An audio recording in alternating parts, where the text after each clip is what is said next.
welcome back to my kitchen. Today we're making my sourdough crescent rolls. They are way better than the rolled up canned version you get at the grocery store. They're not full of fillers, they're just wholesome ingredients. Let's go make them.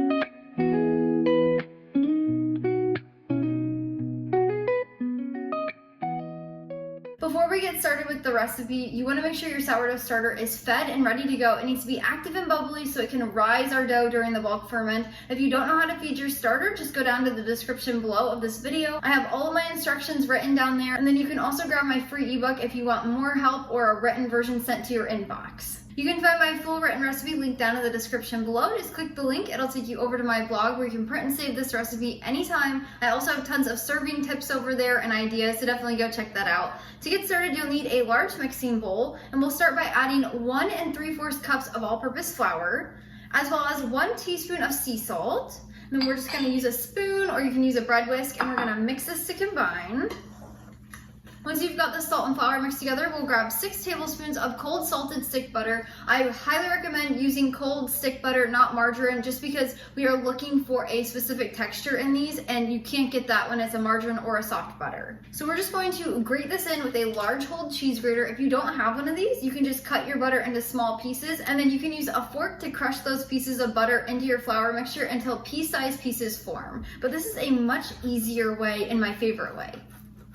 Once you've got your butter grated in, or you have the pieces, we're just gonna use our spoon or our bread whisk, and we're gonna mix this around. You wanna make sure all of the pieces of butter are evenly distributed. Now we're gonna add in our wet ingredients. So we'll add in milk. I like to use whole milk. 2 tablespoons of raw honey. This adds such a good flavor to these crescent rolls. I promise it is worth it rather than using a regular sugar. As well as 1/2 cup of fed sourdough starter. And add that right in.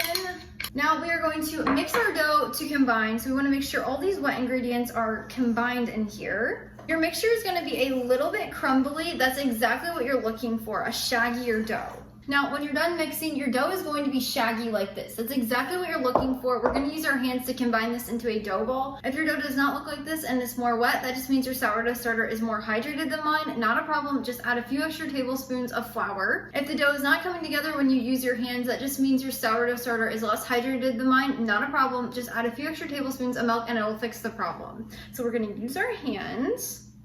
We're doing a little bit of a kneading motion, trying to get all that excess flour incorporated into our dough.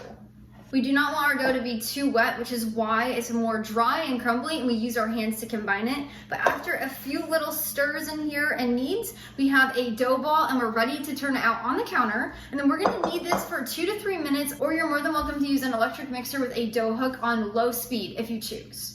If you're kneading it like I am here on the countertop, you're going to push and then fold, push and fold. That's the easiest way to knead, and it goes really fast. After you've kneaded your dough, it should be really nice and soft on the outside. It should look just like this, and then we're gonna place it back in our mixing bowl. A lot of people will tell you to clean your mixing bowl. I never do. So just pop it in there, and then you can grab a lid, you can grab saran wrap, or you can get a kitchen towel wet, wring it out, and place it over the top. If you're using a lid, make sure it's not on there airtight, just make it loose. So I like to clip down 2 sides and leave 2 sides open. And then we're gonna let this sit on the counter at room temperature for about 10 to 12 hours until it doubles in size. If your dough does not do this during the 12 hours, your house is either a little bit cooler and you need to give it longer time to ferment. Totally fine. Just leave your dough sitting on the counter until it does double in size.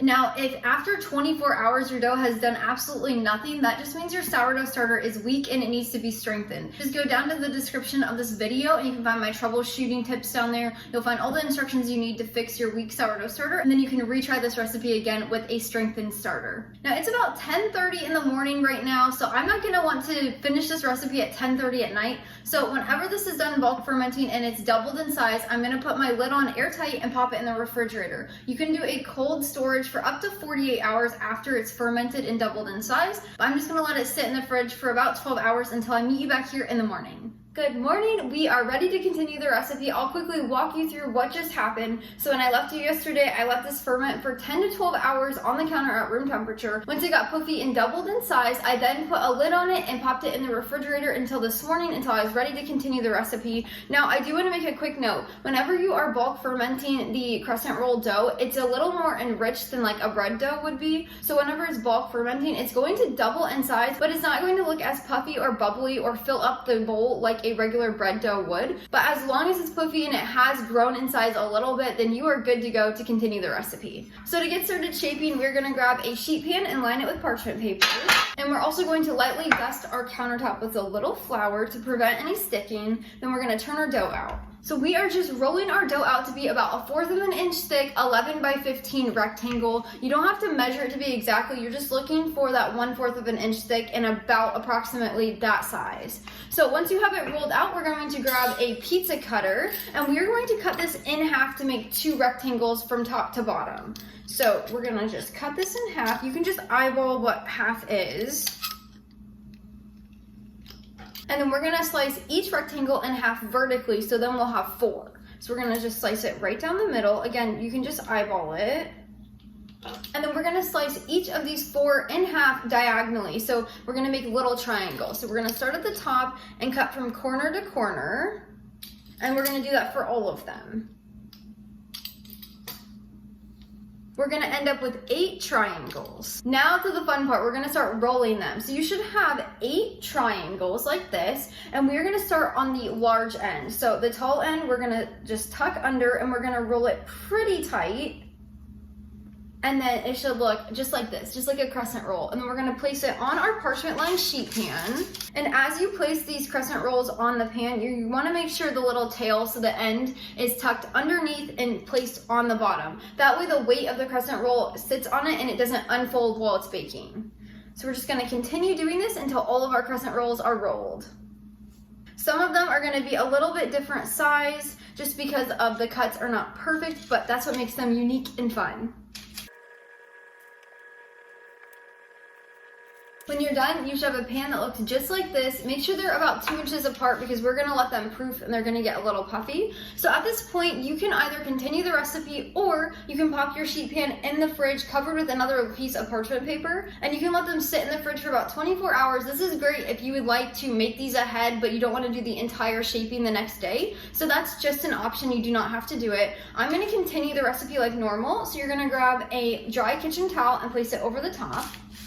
And then we're gonna let our crescent rolls sit at room temperature on the counter for 2 hours or until they're puffy. So if your home is a little bit cooler, it might take a little longer. If you do the cold refrigeration to give you more time, make sure you add an extra 2 hours to the proofing time just because they start out cold. But I'll meet you back here when they're done proofing. Now that our crescent rolls have proofed, we're gonna preheat our oven to 400 degrees Fahrenheit and we're gonna bake these until they're fully baked and golden brown. Once your sourdough crescent rolls come out of the oven, they should be golden brown and look just like this. They smell amazing. If you would like, you can brush a little bit of butter on top. I usually don't, just because I serve them with a little butter when we're eating and enjoying them. You can find my recipe again over on the blog. It's linked down in the description below. I have storage instructions and all of that over there. Right now you'll want to cool them on a wire rack, and once they're completely cooled, you can serve them and enjoy them. Let's give them a quick try.